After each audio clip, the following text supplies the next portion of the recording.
عارف لما يكون ليك بيت والبيت ده مش غير باب واحد بس كل جيرانك وكل اللي بيعدوا البيت ده بيعدوا من باب واحد بس، وكل اللي بيعدوا بشنطهم وفلوسهم. ده نفس اللي بيحصل مع مضيق هرمز. ده اللي بيحصل نفس المضيق ده يا باشا، ان هو لو اتقفل بتقفل العالم كله، سواء في حاجاته واقتصاداته وكله. يعني المضيق ده لو اتقفل ممكن امريكا تقف، اوروبا كلها تقف، وسولار يعلى وسولار ينزل. كل ده ممكن يتوقف على حاجة واحدة بس، وهو مضيق هرمز. فهيا بنا أعزائي المتابعين، أعزائي المشاهدين، أعزائي المستمعين، نعرف تفاصيل وتاريخ المضيق ده. فلا تنسى اللايك المتين، ويلا بينا.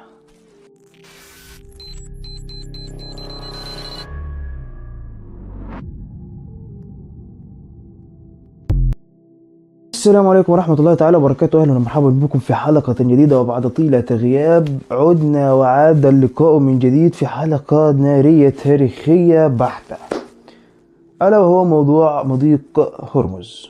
لو بصينا سيدنا تركيبة مضيق هرمز ده هنلاقي ان هو ممر مائي عادي، بس ان مش العادي بقى سيدنا ان الممر ده يكون ماسك اقتصاد العالم كله. ازاي؟ مبدئيا كده سيدنا ان الممر ده بيعدي فيه اكتر من 20% من بترول العالم. اوبا. طب الكلام ده ابو حميد يعني كل سنة مثلا؟ هقول لك لا، ده يوميا 20% من بترول العالم يوميا. تتخيل الكارثة؟ يعني الخزان اللي بيملى العالم كله ده يا باشا، البترول والكوكب ده كله هو من المضيق ده. طب والنبي وغلاوتك عندنا يا سيدنا توصف لنا مكان المضيق ده. بص، لو بصينا للموقع الجغرافي للمضيق ده فاللقيب يا باشا بيقع بين سلطنة عمان وإيران. الله، إيران. زي ما قلت لك يا سيدنا مضيق هرمز ده بيربط بين الخليج العربي والمحيط المفتوح. لأن أقول لك على الكبيرة يا سيدنا إن الممر ده أو المضيق ده بيمسك يعني اقتصاد العالم كله، ويعتبر اكتر موقع استراتيجي للعالم كله.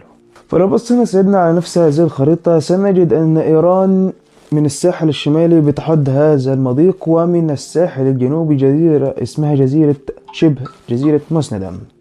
خليني اقول لك ان يبلغ طول هذا المضيق يعني قرابة 90 ميل بحري، بينما لو حسبناها بالكيلومترات فهنلاقيها 167 كيلو متر. ولو بصينا لعرضه فهنلاقي عرضه حوالي يعني 52 ميل بحري، يعني قرابة 96 كيلو متر.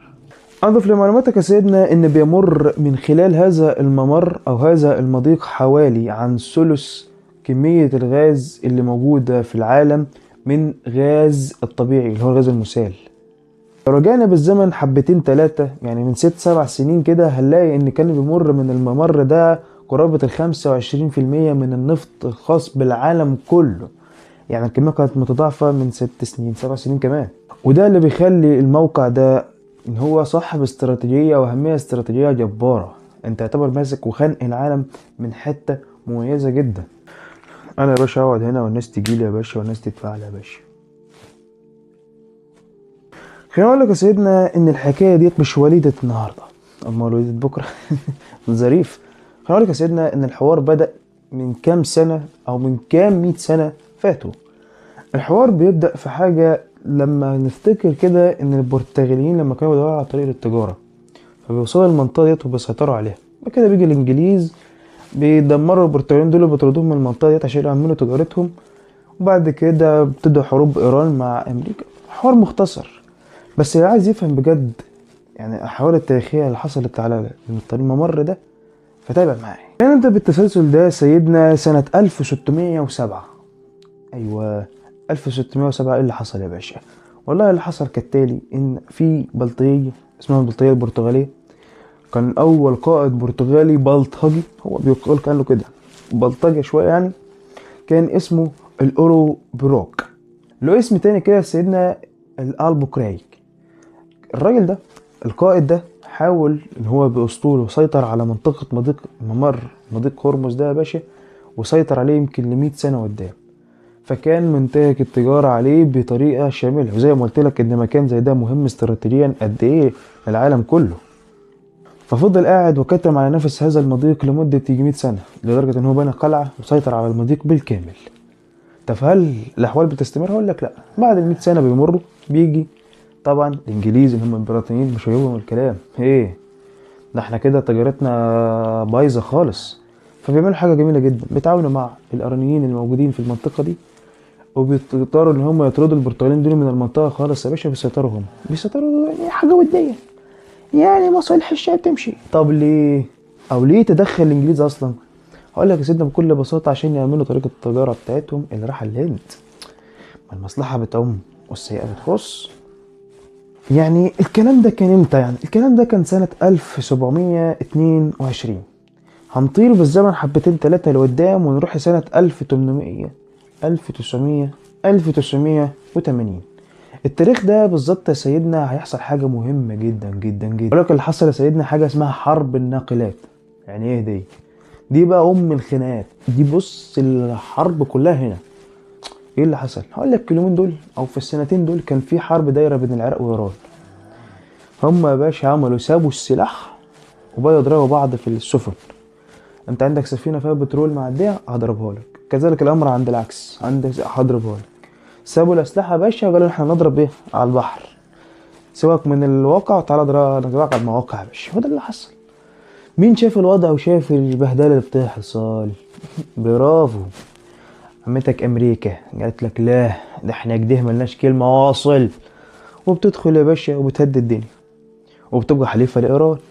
يعني حليفه لايران، ايوه حليفه لايران، عشان مصالحها التجارية، عشان بالفعل بتجيب اسطول وبتيجي تقعد في الممر وبتهدي الدنيا وبتظبط الامان الى يحدث شيء لم يكن بالحسبان اطلاقا.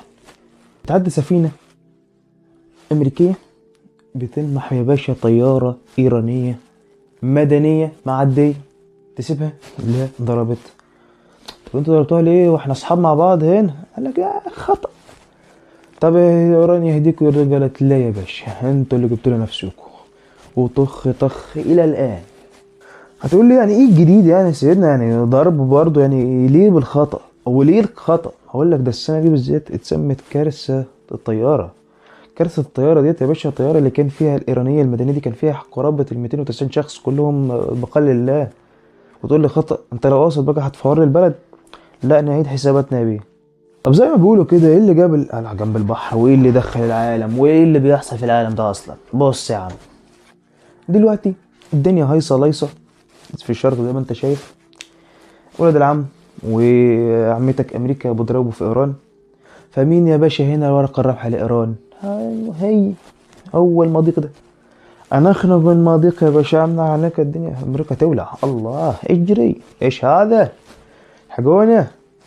تجي عاملك اسرائيل دخلت، يعني الحوار بايظ خالص في الوسط، الدنيا مولعة وكله شايف ان هي ورقة رابحة للتاني. ده اللي شايفاه ايران يا سيدنا. يعني من 2011 من اخر حاجة كانت عقوبات، يعني من 2011 بتتفرج عليها عقوبات مش بتنفذها، بل بتعمل حاجة لذيذة جدا. كل ما تتفرج عليها عقوبات او تهديدات بتقوم قافلة المضيق، قافلة المحبس. بتقفل عليها المحبس. طب وربنا ما انا فاتح. لا لا لا لا لا لا لا لا. براحتكم براحتكم. ومن يومها سيدنا بقينا بنشوف حروب كتير واستعمارات وسفن بيطيروا. حرب بقى تلوصة زي ما تقول كده سيدنا. من سنة 2019 الخناقة دايرة، بس الوشوش متغيرة حبتين تلاتة، ومين يعلم مين هيوقفها الحرب دي. بس المشكلة الحقيقية يا سيدنا هنا ان المضيق ده ملوش بديل بسيط، مش بالساهل تلاقي بديل. يعني هو على ممر مائي جبار، وان تلاقي طريق يشيل الزيوت ديت بالكميات ديت ويوصلها باسرع وقت بالطريقة ديت صعب. مكان مش اي حد برضه. عشان كده سيدنا يعتبر مضيق هرمز ده هو الترمومتر بتاع الكوكب كله. لو هدي هتنام في سلام والأجر هتبقى بخير وهيتبقى لك 5/10. انما لو عالي وارتفع الأسعار هتبقى واو، والبورصة هتبقى فين. الأجر بدل ما تقول له 5/10 يقول لك 10 مين؟ قول له 10/10 يا بيه. الله عليك وعلى الزمن الجميل. السؤال المهم هنا بقى سيدنا، تفتكر ان هيجي يوم من الايام والناس او العالم كلها يلاقوا طريق بديل لمضيق هرمز بالسهولة دي يعني؟ ولا هيفضل هو عنق الزجاجة اللي العالم كله خايف منها؟ لو اتقفل العالم كله خاف وقلبه يقع في رجليه، ولو اتفتح اهي الدنيا سالكة وماشية. بس كده صديقي الغالي، استنى رأي حضرتك في الكومنتات. ما تنساش لايكك المتين وكومنتك الرائع، واكتب لنا رأيك في الحلقة، واكتب لنا عايزين نكتب على حلقات معينة، حلقات خاصة في بالك. سلام.